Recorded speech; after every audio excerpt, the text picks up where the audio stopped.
বাঙালি রান্নার নৈপুণ্যতায় আপনাদের স্বাগতম। আজকে নিয়ে আসলাম চিকেন কষা একটু ভিন্নভাবে। তাহলে চলুন দেখা যাক। প্রথমে আমি মাংসর পিসগুলো নিয়েছি। এখানে আমি চিকেন একটু বড় বড় করেই কেটে নিয়েছি। আর দেখুন মাঝখানে এরকম কেটে কেটে নিয়েছি, কারণ তাছাড়া ভিতরে আবার মশলা যাবে না আর খেতেও মজা লাগবে না। এভাবে কেটে নিলে খেতে অনেক মজা লাগে। প্রথমে আমি কাশ্মীরি মরিচের গুঁড়া দিয়ে এটাকে মাখিয়ে নিব। এখানে আমি 1 চামচের মতো কাশ্মীরি মরিচের গুঁড়া দিয়েছি। মরিচের গুঁড়া দিয়ে মেখে নিয়ে ভাজলে একটু ভালো হয়, ভাজাটা দেখতে সুন্দর হয়, রান্নার সময়ও রান্না করতে ভালো হয়। এই জন্য আমি মরিচের গুঁড়া দিয়ে আগে মাখিয়ে নিয়েছি। এখন আমি রান্নার জন্য কি কি নিয়েছি সেগুলো দেখাচ্ছি আপনাদের।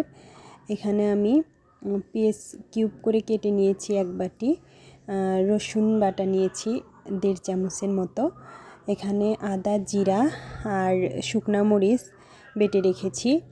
আর নিয়েছি 2 টেবিল চামচ পেঁয়াজ বাটা। আর মাংসগুলো তো আগেই আপনাদের দেখিয়েছি, তাও দেখালাম।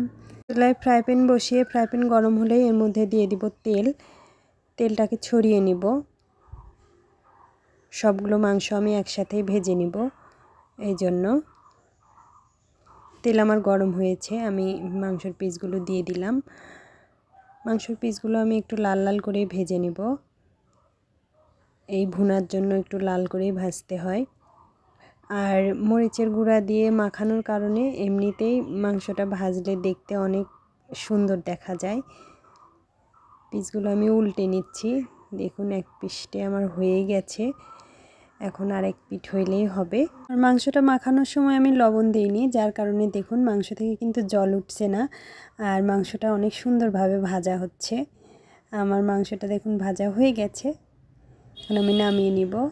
আবার চলে আসলাম চুলায়। কড়াই গরম হলেই দিয়ে দিব তেল। আজকে রান্নাটা আমি সরিষার তেল দিয়ে করব। কড়াইয়ে দিয়ে দিলাম পরিমাণ মতো তেল। আর ফোড়নের জন্য নিয়েছি 2 টুকরা দালচিনি, 2টা সাদা এলাচ আর 2টা কালো এলাচ। ফোড়ন দিয়ে দেওয়া হয়ে গেলে এর মধ্যে দিয়ে দিব কিউব করে রাখা পেঁয়াজগুলো। নেড়ে চেড়ে ভাজতে হবে। পেঁয়াজগুলোকে লাল লাল করেই ভাজবো। আর ভিডিওটা ভালো লাগলে অবশ্যই লাইক কমেন্ট করতে ভুলবেন না।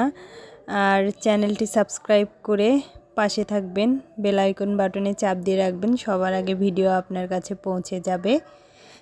দেখুন পেঁয়াজগুলো আমার ভাজা হয়ে গেছে, ব্রাউন কালার করে আমি ভেজে নিয়েছি। এখন এর মধ্যে আমি বেটে রাখা পেঁয়াজ দিয়ে দিব। ভাজা পেঁয়াজগুলোর সাথে পেঁয়াজ বাটা, রসুন বাটা দিয়ে পুনরায় ভেজে নিতে হবে, যাতে রসুন আর পেঁয়াজ বাটার কাঁচা গন্ধ না থাকে। এই জন্য ভেজে নিতে হবে। আর কিউব করা পেঁয়াজের সাথে বাটা পেঁয়াজ রসুন দিয়েও যদি রান্না করা যায়, এটা আসলে দ্বিগুণ একটা মজা হয় তরকারির।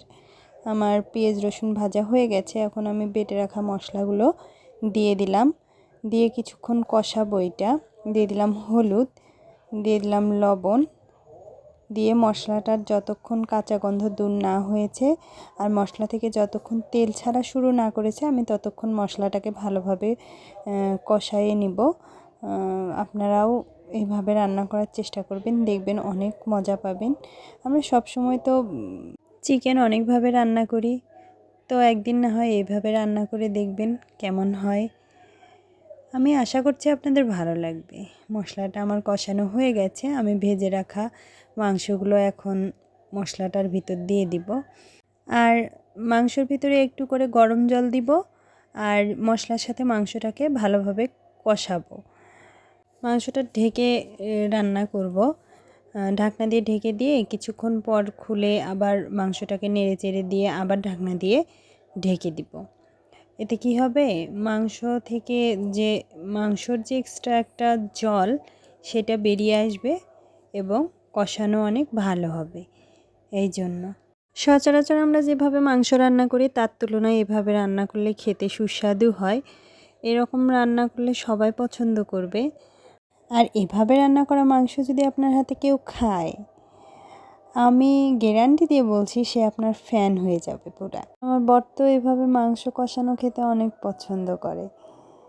ও এরকম করে মাংস রান্না করলে ওর আর কিছু লাগে না। মাঝে মাঝে কষানো চিকেনের তরকারি খাওয়ার জন্য বায়না করে। আজকেও অবশ্য ওর জন্যই করা। দেখুন মাংসটা আমার কষানো হয়ে গেছে।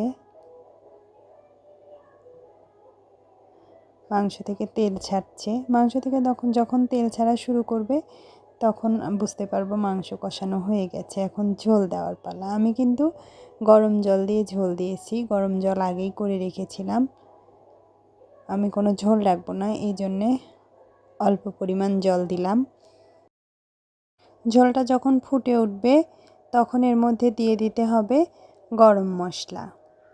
গরম মশলাটা কিন্তু মাংসের তরকারির অনেক স্বাদ বাড়ায়, দ্বিগুণ করে। গরম মশলা ছাড়া মাংসের তরকারি চিন্তাই করা যায় না। আমি বেশি ঝোল রাখবো না, একেবারে শুকিয়ে ফেলবো ঝোলটাকে। আর বারবার নেড়ে চেড়ে দিতে হবে, তাছাড়া আবার কড়াইয়ে লেগে যাবে। আর ঝোল দেওয়ার পর চুলার আঁচটা একেবারে হাই করেই দিতে হবে। এই জন্য দেখুন হয়ে গেছে আমার রান্না।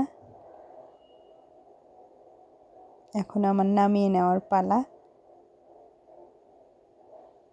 যারা যারা ভিডিওটা দেখলেন সবাইকে ধন্যবাদ। ভালো থাকবেন সবাই।